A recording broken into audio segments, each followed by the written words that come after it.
इसरो के चंद्रयान 3 ने अंतरिक्ष में मचाया ऐसा भौकाल जिसे देखकर रूस छोड़िए चीन और ब्रिटेन का हुआ बुरा हाल। 16 अगस्त के दिन इसरो के वैज्ञानिकों ने दबाया सा बटन जिससे दहाड़ते हुए चांद के करीब पहुंचा भारत का चंद्रयान। दोस्तों, पिछले 30 दिनों से बिना रुके सफर करते हुए भारत का चंद्रयान अपनी मंजिल के बेहद करीब पहुंच चुका है। इसी बीच इसरो की तरफ से एक बहुत बड़ी खबर निकल कर आ रही है जिसे सुनकर भारत के दुश्मन देशों की हवा टाइट हो गई है और चीन की बातों में आकर चंद्रयान 3 के पीछे लूना 25 भेजने वाले रूस की तो बैंड बज गई है। तो आखिर 16 अगस्त के दिन चंद्रयान 3 ने ऐसी तो क्या करामात कर दिखाई है जिसकी खबर पूरी दुनिया में आग की तरह फैल रही है। और इस मिशन से जुड़ा ऐसा तो क्या सीक्रेट है जिसे इसरो ने पूरे 1 महीने से छिपाकर रखा था। जानने के लिए वीडियो को अंत तक जरूर देखिएगा। दोस्तों, 14 जुलाई के दिन पृथ्वी से रवाना होने के बाद चंद्रयान 3 ने पूरे 17 दिन पृथ्वी के गोल गोल चक्कर लगाए थे और 1 अगस्त के दिन इसने चंद्रमा की तरफ जाने वाला लंबा गैलेक्टिक हाईवे पकड़ा था, जिसके बाद 5 अगस्त के दिन चंद्रयान 3 ने चांद की कक्षा में प्रवेश किया था और तब से ये चंद्रमा के चारों तरफ ऑर्बिट रेड्यूसिंग मैन्यूवरिंग कर रहा है, यानी कि ये धीरे धीरे अपनी कक्षा को छोटा करते हुए चांद के नजदीक जा रहा है। और अब इसरो की तरफ से एक बहुत ही बड़ी खुशखबरी निकल कर आ रही है जिसे सुनकर आपका सीना गर्व से चौड़ा हो जाएगा। जी हाँ, करीब 32 दिनों में 25 लाख किलोमीटर से भी ज्यादा का सफर करके चंद्रयान 3 चांद के बेहद करीब पहुंच चुका है।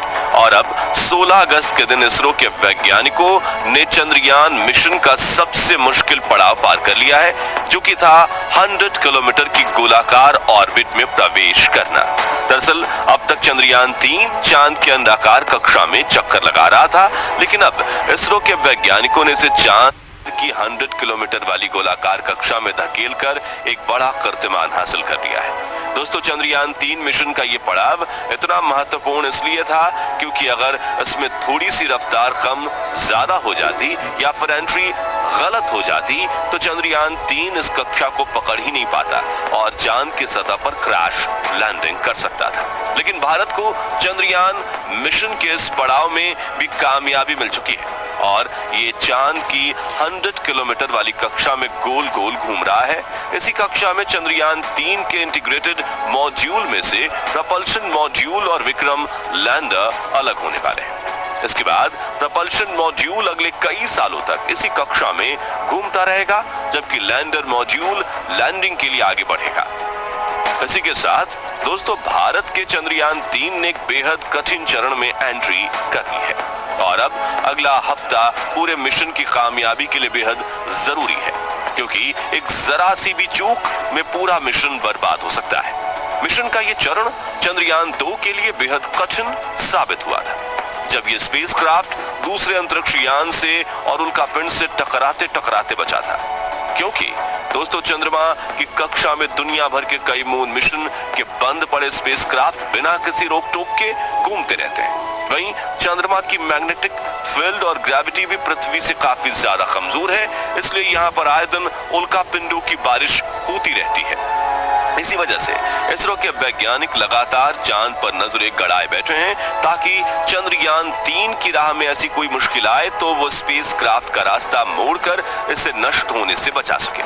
अब चंद्रयान 3 मिशन के आगे के शेड्यूल की बात करें तो इस ऑर्बिट में प्रपल्शन मॉड्यूल से अलग होने के बाद चंद्रयान 3 का लैंडर मॉड्यूल अपनी विक्रम धीरे धीरे रफ्तार को कम करते हुए 20 अगस्त के दिन डी ऑर्बिटिंग के चरण में दाखिल होगा, जिसमें इसकी ऑर्बिट को घटाकर 100 किलोमीटर इंटू 30 किलोमीटर की अंडाकार ऑर्बिट में स्थापित किया जाएगा, जिसमें रहकर विक्रम लैंडर अपने कैमरास की मदद से लैंडिंग साइट का दौरा करेगा और सब सही रहा तो दूसरे चक्कर में 30 किलोमीटर की ऊंचाई से अपनी ऑर्बिट छोड़ देगा और चांद की सतह पर लैंडिंग करने के लिए रवाना हो जाएगा। इस लैंडिंग प्रोसेस में विक्रम लैंडर का एडवांस आर्टिफिशियल इंटेलिजेंस एल्गोरिथम समय समय पर डीबूस्टर चालू करके लैंडर की रफ्तार को कम करेगा और आखिर में करीब 2 मीटर प्रति सेकंड की वेलोसिटी यानी कि 7 किलोमीटर प्रति घंटे की रफ्तार से चांद की सतह पर लैंडिंग करेगा। हालांकि साथियों, जहां चंद्रयान 3 चांद की सतह पर 23 अगस्त के दिन लैंड करने वाला है, वहीं रूस का अंतरिक्ष एजेंसी रोसकॉस्मोस का लूना 25 को डायरेक्ट रास्ता पकड़कर चांद की तरफ भेज दिया गया है और वो 22 अगस्त के दिन ही चांद की सतह पर लैंड कर जाएगा। जो सुनकर कई भारतीय काफी ज्यादा हताश हुए थे, क्योंकि लूना 25 ने चंद्रयान 3 की लैंडिंग का इलाका भी चुरा लिया है। यानी कि जहां भारत चांद के दक्षिणी ध्रुव में लैंडिंग करने वाला पहला देश बनने वाला था, अब वहीं लूना 25 अगर सही सलामत लैंडिंग कर लेता है तो रूस दक्षिणी ध्रुव पर विजय पाने वाला पहला देश बन जाएगा। लेकिन आपको बता दें कि इसरो ने पूरी दुनिया से एक सीक्रेट छिपा कर रखा है, जिसके बारे में पता लगते ही रूस का तो डर के मारे गला ही सूख गया है। और वो सीक्रेट ये है कि चंद्रयान 3 के पास करीब 2 एक्स्ट्रा दिन है और अगर इसरो चाहे तो इसकी रफ्तार को बढ़ाकर या जो एक्स्ट्रा चक्कर लगाने वाला उसे घटाकर 21 अगस्त को ही चंद्रयान 3 को दक्षिणी ध्रुव पर उतार सकता है। हालांकि फिलहाल इसरो का ऐसा कोई प्लान नहीं है, क्योंकि हम कंपटीशन में नहीं बल्कि मिशन को सफल बनाने में यकीन रखते हैं। और इस वक्त जिस तरह से चंद्रयान 3 आराम से आगे बढ़ रहा है, ऐसे में इस मिशन की सफलता के चांसेस पूरे 100% है। लेकिन अब कई लोगों के दिमाग में ये सवाल उठ रहा है कि आखिर इसरो ने चांद पर जाने के लिए इतना बड़ा रास्ता चुना ही क्यों?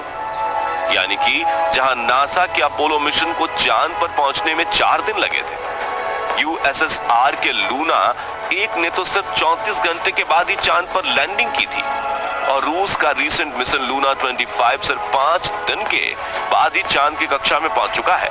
तो फिर इसरो को ये मिशन पूरा करने के लिए 10 गुना यानी 40 दिनों का समय क्यों लग रहा है? तो इसके पीछे का सबसे बड़ा कारण है टेक्नोलॉजी एंड बजट। दरअसल इन सभी देशों ने अपने अंतरिक्ष यान को चांद तक पहुंचाने के लिए एक सीधे रास्ते से भेजा था, लेकिन ऐसा करने के लिए काफी बड़े बड़े लॉन्चर्स और बहुत ज्यादा ईंधन की जरूरत पड़ती है, जिसके लिए खर्चा होता है बहुत सारा पैसा।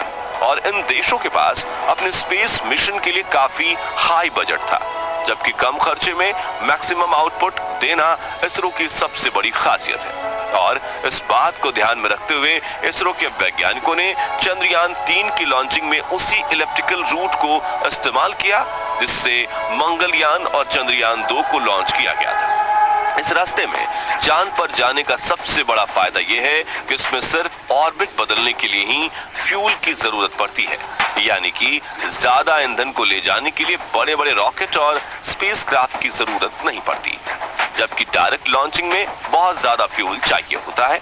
इस वजह से जहां पर नासा के अपोलो स्पेसक्राफ्ट की लॉन्चिंग में 4,40,000 किलोमीटर फ्यूल का इस्तेमाल हुआ था, वहीं चंद्रयान 3 मिशन में इससे 15 गुना कम यानी कि करीब 27,000 किलोग्राम फ्यूल का इस्तेमाल किया जा रहा है। और इससे भारत को कितना फायदा हो रहा है उसका अंदाजा आप इसी से लगा सकते हैं कि जहां नासा के अपोलो मिशन के तहत चांद पर एक स्पेसक्राफ्ट को भेजने में 2900 करोड़ रुपए खर्च हुए थे, रूस अपने लूना 25 मिशन के लिए 1600 करोड़ रुपए खर्च कर रहा है। वहीं भारत के चंद्रयान 3 का बजट सिर्फ 615 करोड़ रुपए है। और ये आपको जानकर खुशी होगी कि इसरो के एक्स चेयरमैन जी माधवन नायर का कहना है कि भले हमारा बजट कम हो, लेकिन हमारी टेक्नोलॉजी इतनी ज्यादा पावरफुल है कि भारत के मून मिशन का सक्सेस रेट दुनिया भर के मून मिशन से 50 गुना ज्यादा है।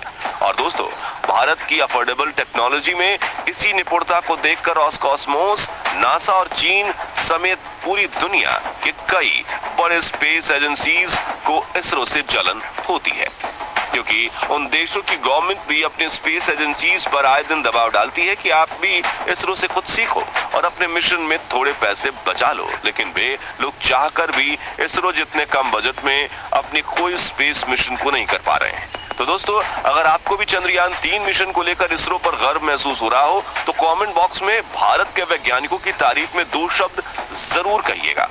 वीडियो पसंद आया हो तो इसे लाइक और शेयर जरूर कीजिए। साथ ही ऐसे ही कमाल की वीडियोस देखते रहने के लिए हमारे चैनल को सब्सक्राइब कर दीजिए। यदि आप फेसबुक पेज पर हैं तो पेज को फॉलो करना बिल्कुल भी ना भूलें।